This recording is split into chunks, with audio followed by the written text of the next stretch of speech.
వనితలు సదా సొక్కజేయుచును మ్రొక్కజేసే పరమాత్ముడదియుగాక యశోద తనయుడంచు ముదంబునను ముద్దు పెట్ట నవ్వుచుండు హరి సమయానికి తగు మాటలాడెనే. ఓ రామచంద్రమూర్తి, నువ్వు స్వయంగా పరమాత్ముడు అయ్యుండి వనితలు సదా సొక్కజేయుచును మ్రొక్కజేసే పరమాత్ముడు అదియుగాక యశోద తనయుడనుచు ముదంబునను ముద్దు పెట్ట నవ్వుచుండు హరి సమయానికి తగు మాటలాడని. అయ్యా, ఎంతోమంది గోపికలు నిన్ను మోహించి నిన్ను పెళ్లి చేసుకోవాలని ఎన్ని కోరికలు కోరుకున్నా వారందరినీ అయ్యా వనితలు సదా సొక్కజేచును మ్రొక్కజేసే, మ్రొక్కించుకున్నా తప్ప వాళ్ళకి ఎలాంటిది చేయలేదు నువ్వు. యశోద తనయుడనుచు ముదంబునను ముద్దు పెట్ట నవ్వుచుండు హరి. యశోదమ్మ నువ్వు తన కొడుకు అని చిన్న పిల్లాడు అని నీకు ముద్దు పెడితే నువ్వు నవ్వుతున్నావు అంటే బహుశా ఆయన ఉద్దేశం కూడాను, నువ్వు బ్రహ్మదేవుడికే తండ్రివి కదా నువ్వు, ఈ రంగస్థలానికి అధిపతివి కదా నువ్వు, గంగాదేవికి కూడా నువ్వే తండ్రివి కదా అంటూ ఓ ప్రదేశంలో అంటాడు ఆయన కూడాను. రంగేశుడు సద్గంగా జనకుడు సంగీత సంప్రదాయకుడు సమయానికి తగు మాటలాడేనే. మరి అటు ఆ గోపికల్ని మనం అలా వదిలేసాము. తల్లి నువ్వు చిన్న పిల్లాడు అని ముద్దు పెట్టుకుంటే ఆ తల్లికి కూడా నిజం చెప్పకుండా నేను నీ కుమారుని కాదమ్మా, ఎవరైతే రంగస్థలానికి అధిపతి ఉన్నాడో అధిపతినమ్మా, నేను మిమ్మల్ని సృష్టించిన బ్రహ్మదేవుడు కూడా నేనే తండ్రినమ్మా అని నిజం చెప్పలేదని బహుశా రామచంద్రమూర్తి మీద ఆయన చేసిన సద్విమర్శ ఏమో అనుకుందామండి. అయ్యా, రామచరితం కార్యక్రమంలో భాగంగా తమరందరికీ పునఃస్వాగతం. మనం నిన్ననే చెప్పుకున్నామండి, అసలు చతుర్వర్ణాల వారు అన్నదమ్ములే, చతుర్వర్ణాలలో ఉన్న గోత్రాలకు సాక్ష్యంగా ఉన్నాయి. ఈ ఇక్ష్వాకపు వంశీయులు క్షత్రియులు ఎవరైతే ఉన్నారో వీరు విదేశీయులు కాదు, స్వదేశీయులే. అందుకు సాక్ష్యంగా క్షేత్రాలు ఇప్పటికీ సజీవంగా ఉన్నాయి యుగాల నుంచి అని మనం చెప్పుకున్నాం కదండి.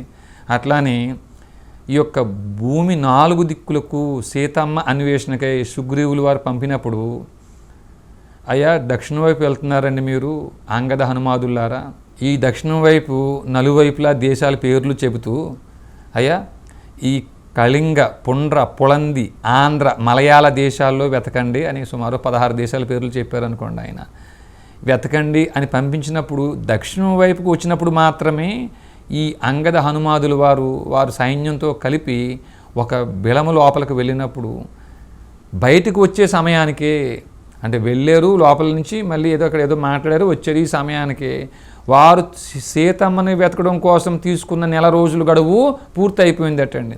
ఇప్పుడు ఆ బిలము ఎక్కడుంది, ఎవరైనా అధ్యయనంతో కూడిన అధ్యాపనం చేశారా అంటే ఇప్పుడు వరకు ఒకవేళ ఎవరైనా చేసినా కూడా సామాన్యుల వరకు రాలేదని చెప్పాలండి అయ్యా. కాబట్టి అది తెలుసుకునే ప్రయత్నం చేద్దాము. శ్రీ వెంకటేశ సుప్రకాశ సర్వోన్నత సజ్జన మానస నికేతన కనకాంబరధరల సన్మకుట కుండల విరాజిత హరే యనుచుని పొగడగ త్యాగరాజగేయుడు మానవేంద్రుడైన రామచంద్రుడు. ఏమిటి ఇంత గొప్పగా చెప్తున్నారు వెంకటేశ్వర స్వామి గురించి? కొంపదీసి ఆ బిలం ఏమైనా ఇప్పుడున్నటువంటి తిరుపతి అనబడి ఆదివరాక్షేత్రంలో ఉందా అంటే, అయ్యా ఇప్పుడు మనం ఎంత అయితే ఈరోజు మనం నియమనిష్టలతో ఉన్నప్పటికీ అనేక రోగాలు అనేక వాటిల్లో మనం చిక్కుకుపోయి ఉన్నాం కదండి. మరి ఒకవేళ నిజంగా అక్కడ ఆ తిరుపతిలోని ఆ బిలం ఉంది అని చెప్తే కూడా ఈ శరీరంతో ఈ నియమనిష్టలతో మనకు వెళ్ళే అవకాశం ఉందా? వెళితే మాత్రం బయటికి రాగలుగుతామా? ఆ రోజు హనుమంతుల వారితో కూడా ఆ బిలంలో ఎవరైతే ఉన్నారో ఒక పెద్ద ఆవిడ ఉన్నారో ఆవిడ కూడా చెప్పారటండి, ఇక్కడికి ఎవరు సామాన్యులు ఎవరు లోపలికి ప్రవేశించలేరు, మీరు ఏదో పుణ్యాన్ని వచ్చి ఉన్నారు, నేను నా శక్తి చేత మిమ్మల్ని మళ్ళీ బయటికి పంపిస్తాను అంటే ఇది నేను స్వరాంధ్రములో శమన వైరి చెప్పగా విన్న మాట అండి. వామన పాలగోత్రులు చెప్పిన రామాయణంలో విన్న మాట అండి.